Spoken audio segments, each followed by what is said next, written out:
नमस्कार, India news में आपका स्वागत है और मैं हूं आपके साथ संभव शर्मा।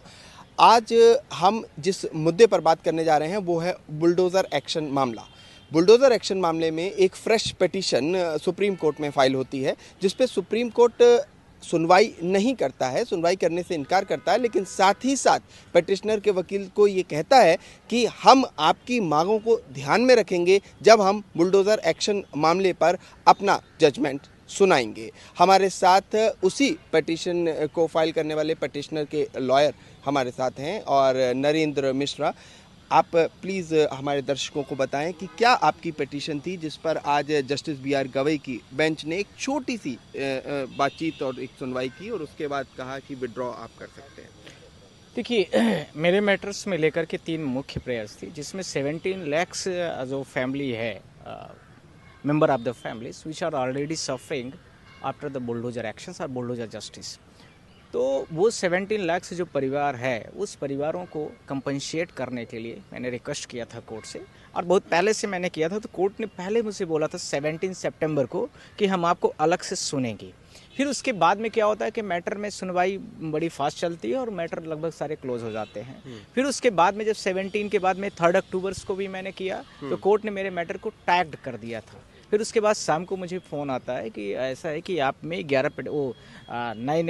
9 से 10 लेकर के रिस्पोंडेंट है। रिस्पोंडेंट का मतलब जो स्टेट्स हैं, तो इसलिए हम आपको अलग से टाइम देंगे। पर आज कोर्ट ने टैग किया मैटर्स को, आज सुनवाई में लगाए, और जो उसमें 10 राज्य हैं, वो 10 राज्यों में से उत्तर प्रदेश, मध्य प्रदेश, इसके साथ में दिल्ली, इसके साथ में उत्तराखंड, राजस्थान, हरियाणा, महाराष्ट्र और जो remains states of the India's हैं वो भी हैं।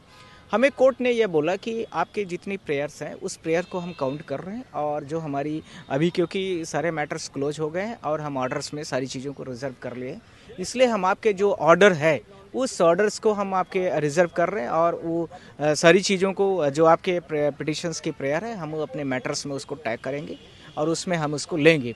पर इसके साथ में हमें यह भी बोला कि जब आपके सारी चीज़ों को हमने ले लिया तो यदि आप चाहें तो पिटीशन को विड्रॉ भी कर सकते हैं। तो हमने बोला कि लॉर्डशिप से जब आपने सारी चीज़ों को ले लिया तो हम विड्रॉ कर सकते हैं, हमें कोई इशूज़ नहीं है, क्योंकि मामले को ज़्यादा खींचना और बढ़ाना मेरा कोई मकसद नहीं है। पर इसके साथ में जो हमारी क्रिमिनल पिटीशन है, जिसमें लॉस करने के लिए FIR जो रिलेटेड DMs हैं, जिसने भी कंसर्न अथॉरिटी जितनी भी है, जिन लोगों ने डेमोलिश करने के लिए ऑर्डर्स दिया है, जिसमें CRPC की प्रोसीडिंग का वायलेशन किया है, जिसने लगभग 10 विभिन्न एस्पेक्ट्स पे पूरा उन्होंने रिगार्ड किया है, तो उन सारी चीज़ों को लेकर के उसमें पॉइंट्स क्या, पहला पॉइंट्स उसमें यह है कि जो इन्फ्रिजमेंट राइट्स, फंडामेंटल राइट्स है पब्लिक का, उसका कंप्लीट वायलेशन किया गया है। दूसरा, प्राइवेट राइट्स जो पब्लिक का होता है किसी भी चीज़ को डिफेंस करने का, उसको भी कंप्लीट वायलेशन किया गया है।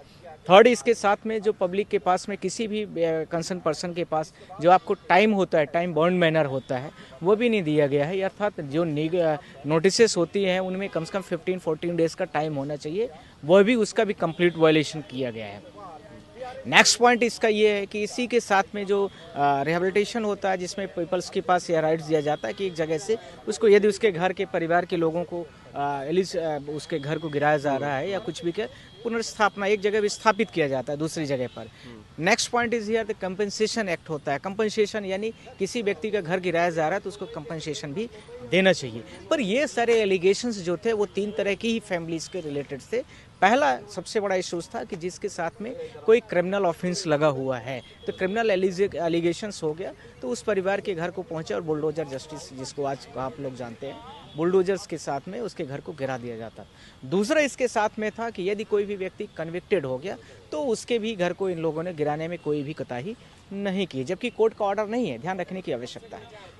तीसरा इसी के साथ में है कि यदि कंसर्न्स कोई भी पर्सन जिसके पर एलिगेशंस लगा हुआ है कि वो रिवोट्स दंगा दपाड़ी कराता है, वो भी फैमिलीज है। पर इन सब के साथ में जो मैटर्स हाई कोर्ट में पेंडिंग है, जो मैटर सिविल सूट के लिए लर्नेड ट्रायल कोर्ट में पेंडिंग है, और इसके साथ में जो कहीं पर मान लीजिए किसी ने लोन लिया है अगेंस्ट प्रॉपर्टीज, उन सारी चीज़ों का कोई भी कोर्ट के पास समाधान मतलब स्टेट के पास समाधान नहीं है कि उनका कंपनसेट कौन करेगा, बैंक करेगा या पार्टी करेगी या फिर गवर्नमेंट करेगी जिसने घर में बुलडोजर चलवाया है। ये सारी प्रयास थी, तो कोर्ट ने हमें बोल दिया है कि हम आपकी सारी चीज़ों को हमने कंसीडर करेंगे और जब हम जजमेंट पास करेंगे तो हम इनमें सारी चीज़ों को लेंगे। पर हमारे इसी के साथ में जो क्रिमिनल पिटीशन है वो पेंडिंग है, और उसको उसमें यह है कि जिन लोगों ने ये सारी चीज़ों का वायलेशन किया है उनके खिलाफ में FIR भी दर्ज होनी चाहिए, तो उसको लेकर के पेंडिंग है।